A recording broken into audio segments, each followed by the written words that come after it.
A lot of important information for you to keep in mind later this afternoon. What about 6 o'clock, Matt? Yeah, you're going to start to see the rain by then filling in across the state. Now, we may get a couple of bands of rain that do pull out a little sooner than that, and we'll talk about that coming up. Let's go to the big board, talk about the weather watch alert. Again, it's late this afternoon into tomorrow morning.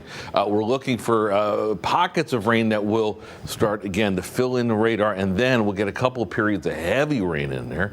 Isolated areas could get more than 3 inches of rain, and that's the concern. Parts of the state may barely get a half an inch, but where some of these cells set up and just keep dumping rain, could be a real problem. Winds, they're going to be gusty out of the south and east, and then the possibility of flooding. Isolated street flooding, maybe if your basement is prone to flooding, you need to be watching, especially on the eastern side of the state. 67 degrees in Hartford, cloudy skies, 70 degrees, cloudy in New Haven.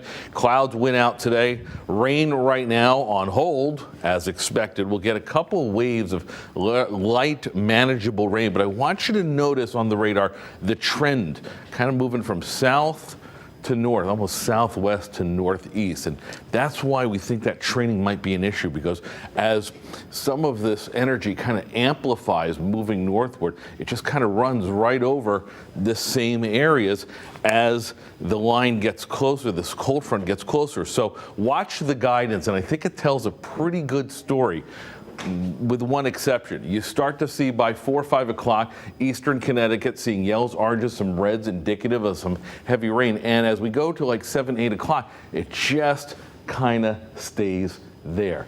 And that's why the potential for isolated flooding is there. The whole radar fills in. By midnight, we start to wind this down. By tomorrow morning, we'll be clear. Now, I mentioned the guidance is good except for one thing, setting up exactly where that high total is going to be. So it's difficult to say, okay, it's going to be this town, not this town, this town, not this town. We are focusing on eastern Connecticut for higher storm total amounts.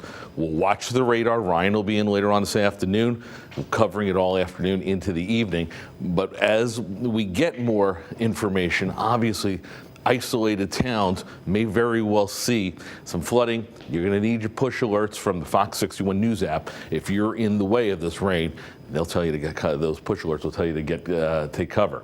Wind gusts are going to be up there into the afternoon to evening. By tomorrow, it's still breezy, but we are done. Forecast 71 degrees the high today with the rain, heavy rain tonight, clearing out, dry for the weekend, cooler with more rain next week. Highs, Tim and Erica, only in the 50s. It is 10:50. Now back to the news desk for more of this breaking news coverage.